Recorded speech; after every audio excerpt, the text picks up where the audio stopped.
ಎಲ್ರಿಗೂ ನಮಸ್ಕಾರ. ನಾನು ಮದನ್ ಜೀವಿ. ಇವತ್ತು ಸ್ಪೈಸಿ ವಿಲೇಜ್ ಚಿಕನ್ ರೋಸ್ಟ್ ಮಾಡೋಣ ಬನ್ನಿ ಫ್ರೆಂಡ್ಸ್. ಈಗ ಈರುಳ್ಳಿ ಟೊಮೆಟೊನ ನೈಸ್ ಆಗಿ ಹೆಚ್ಕೊಳ್ಳೋಣ.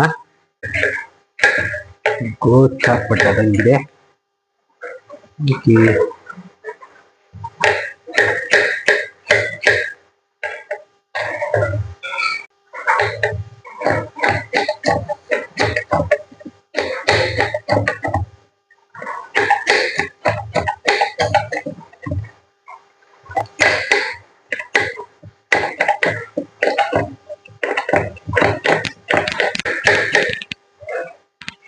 ಟೊಮೆಟೊ ಸಣ್ಣಕ್ಕಿದ್ರೆ ಬೇಗ ಬೇಯುತ್ತೆ, ಅದಕ್ಕೆ ಸಣ್ಣ ಹೆಚ್ಚಿಕೊಂಡ್ರೆ ಬೇಗ ಆಗ್ಬಿಡುತ್ತೆ. ಸಣ್ಣ ಹೆಚ್ಚಿಕೊಂಡ್ರೆ ಚೆನ್ನಾಗುತ್ತೆ.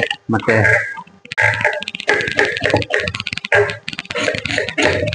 ಈರುಳ್ಳಿನ ಸಣ್ಣಕ್ಕೆ ಹೆಚ್ಚಕೋಬೇಕು. ಈಗ ನೈಸ್. ಈಗ ಈರುಳ್ಳಿ ಟೊಮೆಟೊ ಹೆಚ್ಕೊಂಡಾಯ್ತು ಫ್ರೆಂಡ್ಸ್. ಈಗ ಶುಂಠಿ ನೈಸ್ ಹೆಚ್ಕೊಳ್ಳೋಣ.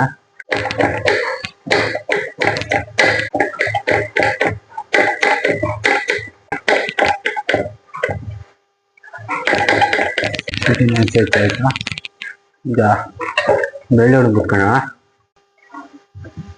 ಬೆಳ್ಳುಳ್ಳಿ ಹಾಕ್ತಾ ಇದ್ದೇನೆ. ಈಗ ಚೆನ್ನಾಗಿ ಕುತ್ಕೊಬಿಡೋಣ.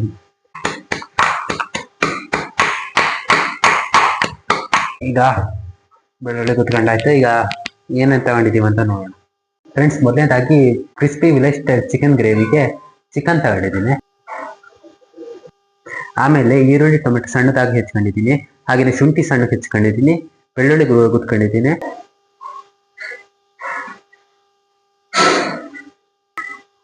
ಹಾಗೇನೆ ಚಕ್ಕೆ, ಲವಂಗ, ಏಲಕ್ಕಿ, ಕಾಳುಮೆಣಸಿನ ಪುಡಿ, ಜೀರಿಗೆ ಎಲ್ಲ ತಗೊಂಡಿದ್ದೀನಿ. ಆಮೇಲೆ ಖಾರದ ಪುಡಿ, ಅರಿಶಿನ ಪುಡಿ, ಉಪ್ಪು, ಕೊಬ್ಬರಿ ಎಣ್ಣೆ, ನೀರೆಲ್ಲ ತಗೊಂಡಿದ್ದೀನಿ ಅಷ್ಟೇ ಫ್ರೆಂಡ್ಸ್. ಈಗ ಒಲೆ ಮೇಲೆ ಒಂದು ಪಾತ್ರೆ ಇಟ್ಕೊಂಡು ಕೊಬ್ಬರಿ ಎಣ್ಣೆ ಹಾಕೋಣ ಫ್ರೆಂಡ್ಸ್. 3 ಚಮಚ ಕೊಬ್ಬರಿ ಎಣ್ಣೆ ಹಾಕಿದ್ದೀನಿ ಫ್ರೆಂಡ್ಸ್. ಈಗ ಅದಕ್ಕೆ ಚಕ್ಕೆ, ಲವಂಗ, ಏಲಕ್ಕಿ ಮತ್ತೆ ಜೀರಿಗೆ ಹಾಕೋಣ. ಈಗ ಅದಕ್ಕೆ ಈರುಳ್ಳಿ ಹಾಕೊಂಡು ಗೋಲ್ಡನ್ ಕಲರ್ ಬರೋವರೆಗೂ ಫ್ರೈ ಮಾಡಬೇಕು. ಈರುಳ್ಳಿ ಗೋಲ್ಡನ್ ಕಲರ್ ಬಂದಕ್ಕೂ ಇದಕ್ಕೆ ಬೆಳ್ಳುಳ್ಳಿ ಹಾಕೋಣ. ಬೆಳ್ಳುಳ್ಳಿ ಹಾಕೋದಕ್ಕೂ ಸಣ್ಣದಾಗಿ ಹೆಚ್ಚಿರೋ ಶುಂಠಿನ ಹಾಕೋಣ.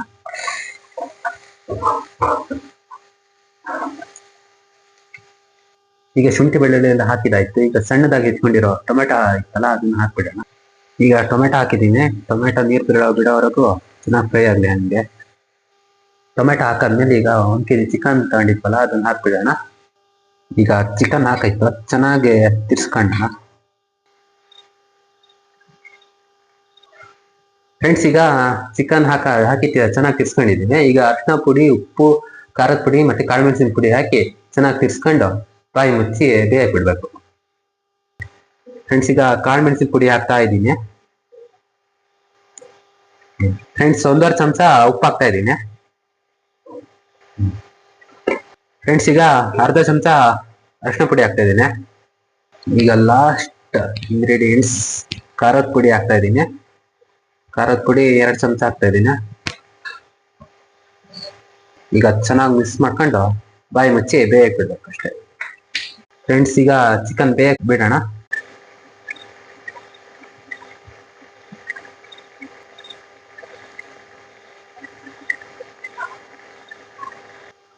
ಫ್ರೆಂಡ್ಸ್, ಈಗ crispy village style chicken roast ready ಆಯ್ತು. ಈ ರೆಸಿಪಿ ಇಷ್ಟ ಆಗಿದ್ರೆ ಲೈಕ್, ಶೇರ್, ಸಬ್ಸ್ಕ್ರೈಬ್ ಮಾಡಿ. ಧನ್ಯವಾದಗಳು.